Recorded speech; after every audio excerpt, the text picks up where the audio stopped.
Shalom Shalom, Parashat Mishpatim. Esta Parashat Mishpatim, es una Parashat muy especial por varios motivos. Primero, es una Parashat que está completa, llena de mitzvot, especialmente de aquellas que van ben adam lejaveros, entre una persona y otra. Daños, prejuicios, esclavos hebreos, 100 años de trabajo, shombrim, personas que cuidan las propiedades de otros, etc. Hay bastante que hablar a nivel de pshat, de esta parashá, de sus mitzvot, de las limitaciones que tienen ciertas mitzvot, de las ampliaciones, de las cosas que los sabios han dicho y estudiado sobre esto, etc. O sea, realmente es una parashá llena. Principalmente porque viene después de la parashá de Matan Torah. Entonces, esto es como algo que continúa a las mitzvot que se entregaron en Har Sinai. Estas mitzvot son parte de esas mitzvot, o sea, es como una especie de gran ampliación de todo aquello que se entregó en Har Sinai. Y debido precisamente al tema de las relaciones humanas que se presentan en esta parashá, el Zohar escoge esta parashá, Rabbi Shimon Bar Yochai la tiene en mente, o sea, esta sección de la Torá, para introducirnos a su Mishnah, a su educación, a su contenido educativo de lo que son los Gilgulei Neshamot, o sea, las reencarnaciones. Y lo hace a través de una historia que le ocurrió a dos de sus alumnos, que a partir de eso comienza como un despliegue total de la Mishnah de los Gilgulim, o sea, las reencarnaciones de las almas, y es muy interesante, que es lo que quiero centrarme en esta entrega de la Parashá de Mishpatim, lo que ocurre, la historia que está detrás de lo que vamos a estudiar, y los conceptos que giran en torno a esto, que como les dije es la puerta al estudio de los Gilgulim, de los Gilgulei Neshamot. El Zohar sobre Mishpatim dice en la página Tzadik Dalet Amud Bet de esta parashá, o sea, en el Helek Sheni, que es la parte dedicada al libro de Shemot, dice así: Rabbi Chia berabbi Yoseh A'arau Chat Leilia bemigdal de Tzor. Rabbi Chia y Rabbi Yoseh, dos de los alumnos de Rabbi Shimon, se encontraron una noche en la torre de Tzor. Tzor normalmente se lo asocia con la ciudad de Tiro, en el Líbano. Por ejemplo, Hiram Melech Tzor, Hiram, el rey de Tzor. Y se habla de esa ciudad, ¿no? De la ciudad de Tiro en el Líbano. Sin embargo, Migdal de Tzor, cuando se habla de Migdal de Tzor, de la torre de Tzor, no se está hablando de la ciudad de Tiro en el sur del Líbano, sino que se está hablando de otra ciudad. Primero, en el Zohar es muy poco lógico que dos de los alumnos de Rabbi Shimon hayan estado viajando en el Líbano, o sea, más allá de las fronteras de Israel, y mucho más en esos momentos. Estamos hablando después de la destrucción del segundo templo, con los romanos que están en todas partes. Es como muy difícil poder moverse en el Israel. No hay que olvidar que los legionarios eran casi 3 legiones las que había en ese momento acá, y estaban ellos en todos lados. Entonces no era algo tan fácil poder viajar de un lugar a otro, y mucho menos viajar a lugares tan distantes como sea, más allá incluso del norte de Israel, más allá del Galil, más allá de la Galilea, donde normalmente todos vivían, los Yehudim vivían en esas épocas. Sin embargo, Migdal de Tzor, la torre de Tzor, es el antiguo nombre de la ciudad de Cesarea.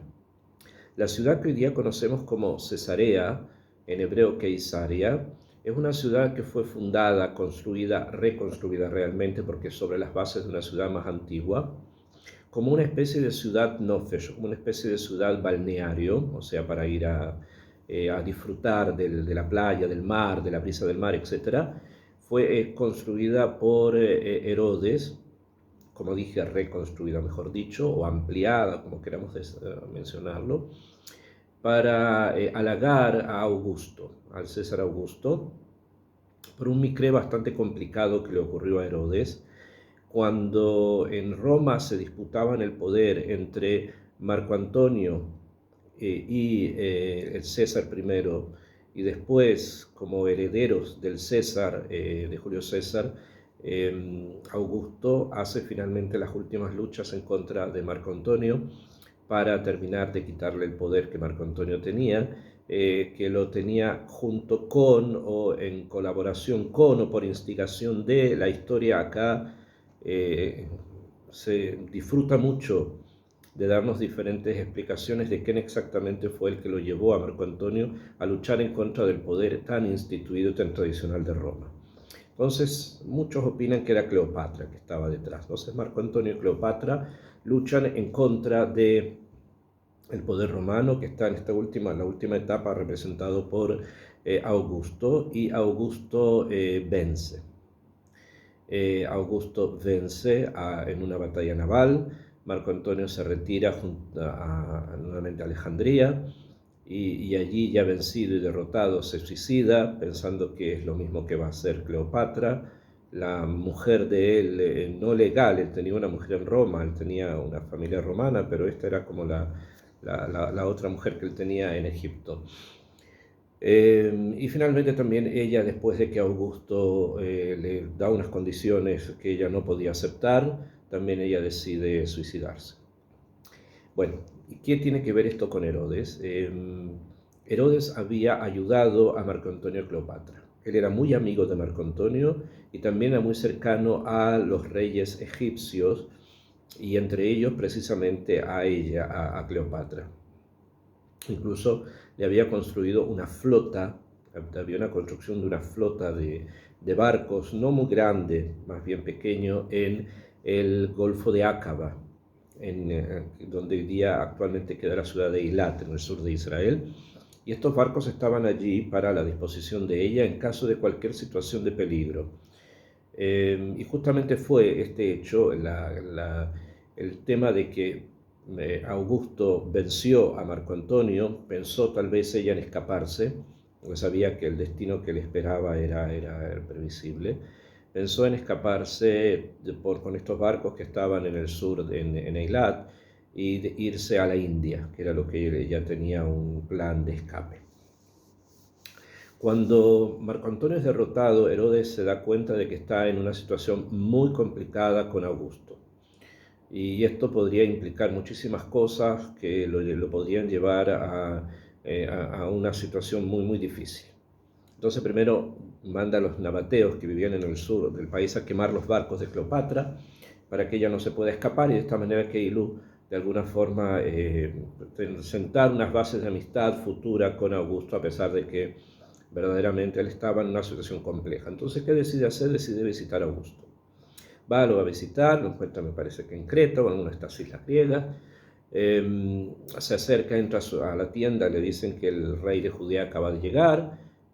Augusto lo manda a pasar, y cuando se acerca donde Augusto, Herodes se saca su corona, se la pone a los pies de Augusto y le dice: sé todo lo que pasó, pero tú tienes que saber, le dice, que yo soy amigo de mis amigos. O sea, yo fui amigo de Marco Antonio y le fui leal siempre, de la misma manera que puedo serte leal a ti. De esa manera se lo compró, entre comillas, y Augusto perdonó el que haya apoyado a sus enemigos, lo mantuvo como rey de Judea, y Herodes de ahí en adelante se transforma en una persona bastante más fuerte. Como otro regalo a Augusto, Herodes decide reconstruir, ampliar la ciudad de Keisaria, que era el Migdal de Tzor, y la llama en nombre de él, la llama en nombre de Augusto, de ahí en adelante Keisaria, en nombre del Keisar Augustus, del César Augustus. Ese fue el motivo que la ciudad se llamó así entonces, y se llama también así hoy día. Cesarea fue durante mucho tiempo un centro bastante complejo para la espiritualidad de Israel, porque allí se juntaron en un principio casi todos los paganos a realizar todo tipo de rituales paganos. En ese lugar había un circo, había un anfiteatro, las ruinas arqueológicas están, cualquiera puede ir a verlas, y se realizaban todo tipo de espectáculos que están muy lejanos, de la forma de vida de un judío religioso de esa época. Entonces siempre fue como una especie de lugar de que va en contra de Jerusalén, hasta tal punto que los sabios dijeron en varios lugares que si alguien te dice que Jerusalén está construida y Keisaria destruida, créele.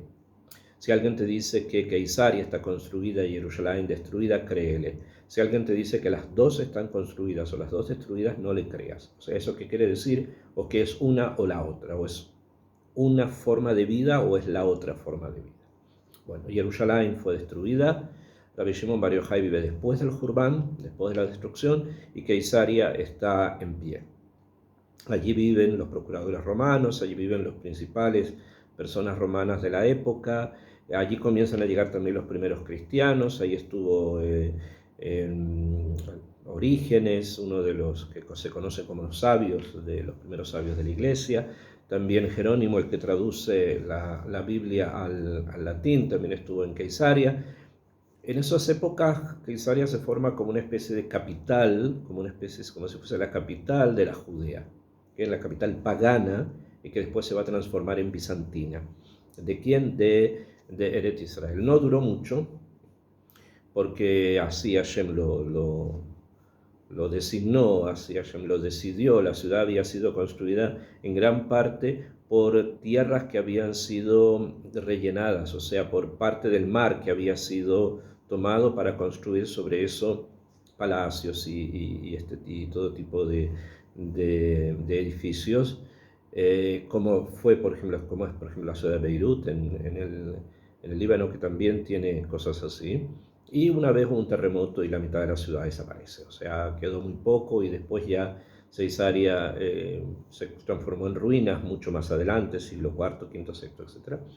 Y ahora último desde que se activó la Aliyá, la llegada de Yehudim a Eretz Israel, Ceisaria comenzó a ser un centro también importante, y después de la declaración de independencia de la Medina, Ceisaria creció mucho más, se transformó en ser también un centro bastante importante y bastante lucrativo. Ahí hay una marina, hay mansiones, se construyó una ciudad nueva, bastante grande, amplia, de gente bastante pudiente. Y las ruinas arqueológicas de la antigua Cesarea están al lado y son visitadas constantemente. Hay un parque arqueológico bastante interesante. Esa es la historia de Ceisaria. Y dentro de toda esta historia, que la he resumido obviamente en forma muy prácticamente nada, en una época que es precisamente la época que Rabbi Shimon Bar Yochai escribe el Zohar, llegan a este lugar dos de sus alumnos.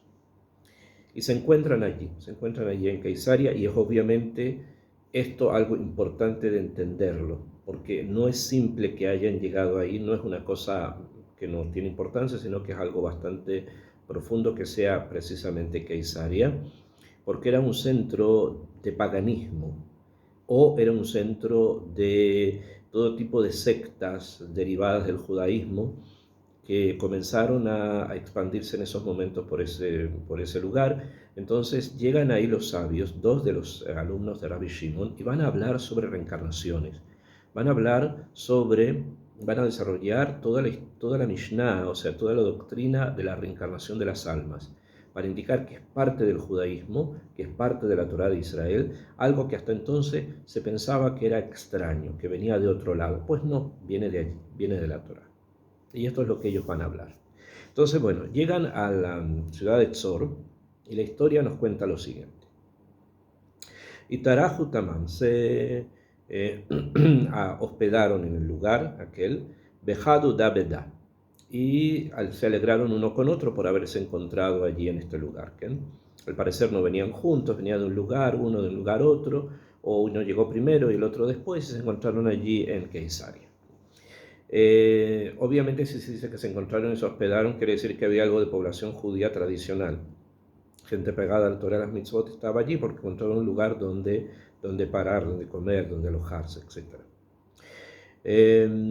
Y se alegran uno a otro porque pueden estudiar Torah, hablar entre ellos.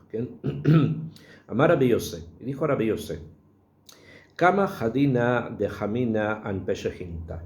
Estoy muy contento, dice, de que he visto la cara de la Shejina, la presencia divina, porque lo ve a él, a otro sabio, ¿no? De Ashata Bejor Arja da Itzta Arna Bejada Sabataya. Y le dice especialmente porque todo el camino hasta que llegué aquí me molestó, estuvo al lado mío como una molestia, un anciano ta'aya, un anciano comerciante, una persona que venía en el camino, un comerciante, que estuvo todo el tiempo como molestándome. De Abba Shaili, ¿y cuál fue la molestia? Le dice a Rabbi Yosef, que es el que acaba de llegar ahí a Keisaria, ¿cuál es la molestia? Entonces le dice, la molestia fue que me hizo varias preguntas, Kol Orja durante todo el camino.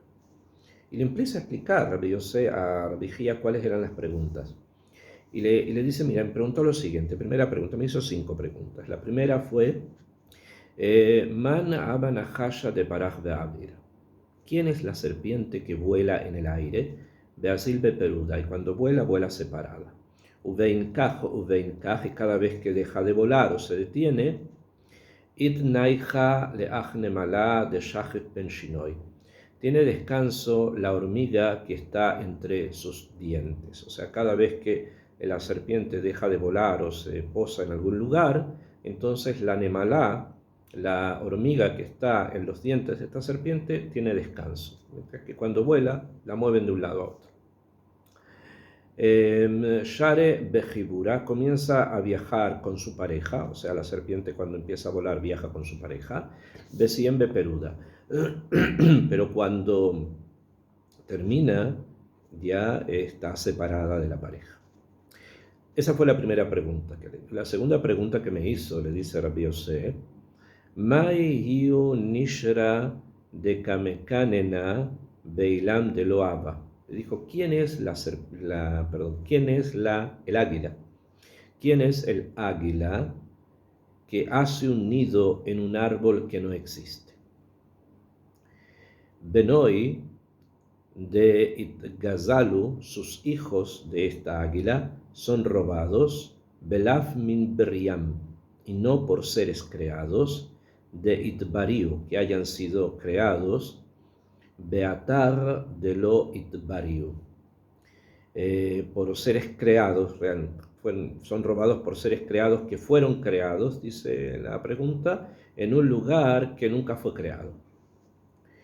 Pregunta número 3. Obviamente Rabbi Yosef estaba totalmente confundido con estas preguntas y le parecían cosas irrisorias, cosas que no tenía por qué atender, pero el anciano estuvo con él todo el camino. Salkin, Nachtin, Nachtin, Salkin. ¿Quiénes son que a veces quiénes son los que suben y bajan y quiénes son los que bajan y suben? Cuarta pregunta, Tren de Inun Had. ¿Quiénes son los dos que son uno? Behad de Inun Telata y uno que son 3. Y la quinta pregunta le dijo Maulenta Shapirta. ¿Quién es la hermosa doncella de Letla Einim, que no tiene ojos? La hermosa doncella que no tiene ojos, Beguja Begufas Leja, Temirta, su cuerpo está oculto, Beitgalia, pero se revela, Iji Nafkat Betzafra, ella sale por la mañana, o sea, la doncella sale por la mañana, Beit Kasiat Beyemama, se oculta durante el día, Beit Kashat Bekeshutin de Loabu, y se adorna con adornos que no existen. Dice, Kol da Shail Beorja Beit Ta'arna. Le dice Rabbi Yosef, Rabbi Hía, todo esto me preguntó y me molestó porque no entendía que son bedijot, como bromas, ¿no? Beashata Itlinaija, le dice Rabbi Yosef, y ahora estoy tranquilo, de Ilu Avina Quejada y Tasakna Bemile de Oraita, porque ahora que estamos juntos vamos a poder realmente hablar palabras de Torah.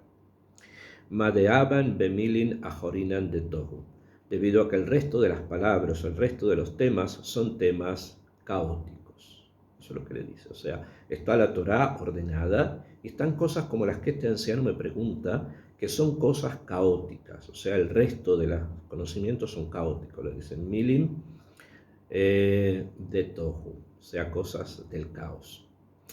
Amar Rabbi Hía, le dijo Rabbi Hía lo escuchó Rabbi Yosef y le dijo así. Ausa batalla Yadat Beklum, le dijo, este anciano que te encontraste sabe algo, o sea, sabe algo de Torah. Amarle Yadana Delet Mamashu Bemiloi. Le dijo Rabbi Yosé, yo lo que sé es que no hay nada en sus palabras, que lo que acaba de decir son cosas total y absolutamente vacías.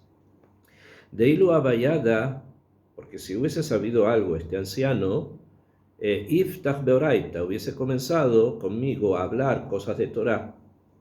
Velo Haba Orja Berekania, y no me hubiese molestado en el camino con cosas vacías. O sea, si realmente hubiese sido una persona que sabía algo de Torah, hubiese preguntado un pshat, o de una halajá, de una solución, un comentario sobre alguno de los libros del Tanaj, pero no estas cosas que son, según Rabbi Yosé, son cosas vacías. Amar Rabijía, le dijo Rabijía a Hutaya it Aja, le dijo Rabijía, el anciano está aquí, este comerciante está ahora aquí. Dea lezimnim, porque dijo que a veces Beinun Reikanin Ishkach Devar Zagin de Dahaba. Le dijo Rabijía, porque a veces en estas personas que nos parecen que fuesen personas vacías, se encuentra un hombre al que podemos definir como Zagin de Dahaba, como una campana de oro. Amarle, ¿cuál es el mensaje de la campana de oro? La campana tiene como una envoltura, tiene un cuerpo, y el badajo por dentro, que es con el que se hace sonar la campana. Bueno, esta parte externa es lo que se conoce con la expresión aramea zagin, zag. Entonces, esto suena cuando se mueve.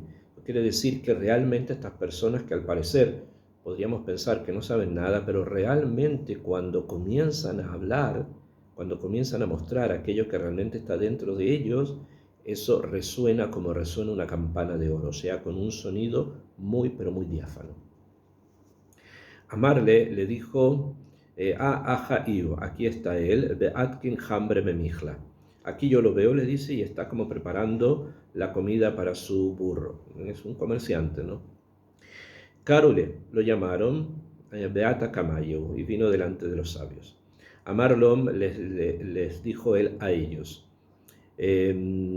Ashata traen inun telat, les dijo ahora, 2 somos 3, betelat inun had, y todos somos que had, como uno. Amar Rabbi Yosé le dijo a Rabbi Yosé, lo aminalach de holmini reikanin ve inun berekanaya. Le dijo, no te acabo de decir que todo lo que él dice son cosas así, como medias bobas, medias tontas, y todo él es una cosa que no tiene importancia, por lo que le acaba de decir, ahora somos 3, son como uno, etc.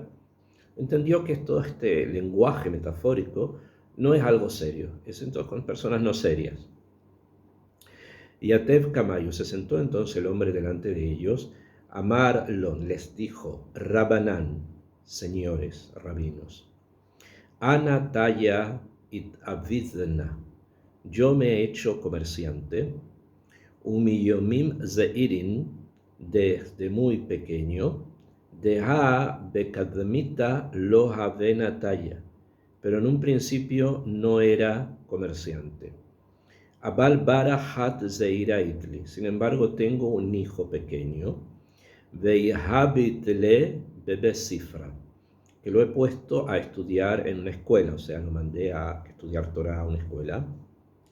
Uvaena de ishtadel beoraita, y yo quiero que él se dedique a estudiar Torah.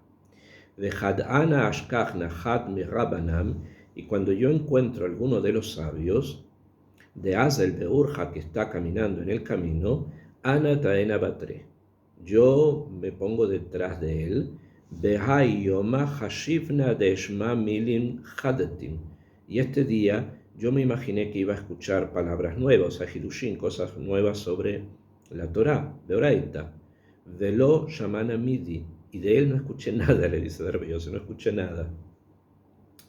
Amar Rabbi Yosé, le dijo a Rabbi Yosé, Bejol miren de Shamana, de todo lo que escuché, de que Amar, que acabas de decir, Lota Bahana, no me sorprendo el Amejad, de una sola cosa, le dice Rabbi Yosé, o Ant Bishtuta Amart, o que tú dijiste es una estupidez, o Milim Rekanim Ilum, lo demás son cosas vacías. Amar Jahusaba, Umani Hihi, ¿qué es aquello que te sorprende? Realmente te sorprendió, porque lo demás me dices que son estupideces. Pero de una cosa te sorprendiste. Amar, le dijo Rabbi Yosé, Ulemta Shapirta, de la doncella hermosa que no tiene ojos. Querer explicar cada una de las secciones de la historia es bastante, nos daría para mucho tiempo. Y cada uno de los mensajes que están acá son mensajes codificados que hay que obviamente tratar de entender. Sin embargo, vamos a hacer lo posible por resumir. La primera pregunta, que habla de una serpiente que tiene una nemalá, que tiene una hormiga en los dientes, se refiere al caso de una persona que intencionalmente no quiere dejar embarazada a su mujer, no quiere tener hijos, y es por eso que, entre otras cosas, puede ser que murió, y murió sin hijos. El alma de esta persona queda como atrapada por el otro lado, que se simboliza con una serpiente. Y esto que descansa y a veces no descansa es por el castigo, ¿no? Que debería haber tenido hijos, debería haberse casado y haber tenido hijos, pero no quiso. No es que no pudo o con circunstancias pasaron, pero no quiso tener hijos. Y cuando es así, entonces el alma después recibe este castigo de estar en la serpiente, entre los dientes de la serpiente. Y cuando esto ocurre, viene la segunda pregunta. ¿Qué pasa cuando esto pasa? Hay una mitzvah que se llama del levirato, o sea que el cuñado, el hermano del difunto, debe casarse con la viuda. Y este es el caso del águila, el águila porque abre las alas, o sea, logra él ampliar la realidad, construye un nido en un árbol que no existe, porque esta mujer no era su shidduch, no era la pareja cósmica que él tenía que tener, y por lo tanto es como si va a construir un nido en algo que no existe para él. Y finalmente sus hijos van a ser robados por algo creado, que fue creado en un lugar que no fue creado. ¿A qué se refiere? Que los hijos realmente no son totalmente de él, el hijo, estamos hablando de uno, totalmente del cuñado, debido a que la mitzvah se hace de casarse con la viuda para que de esta manera el hijo que nazca sea el alma del primer marido, o sea, del hermano fallecido. Y de esa manera se hace tikkun, se puede corregir esto tan grave que realizó de no querer embarazar a la esposa, no querer tener hijos, mejor dicho. Y es por eso que dice que hay almas que suben y bajan, o sea, almas que suben, después bajan, almas que bajan y suben, se refiere a todo el misterio del Gilgul, que va como una especie de rueda que sube y que baja, y que las almas vuelven para poder hacer todo tipo de correcciones. Y es por eso que dice Tren de Inunhat, hay dos que son uno. Dos que son uno, ¿a qué se refiere? A que existe el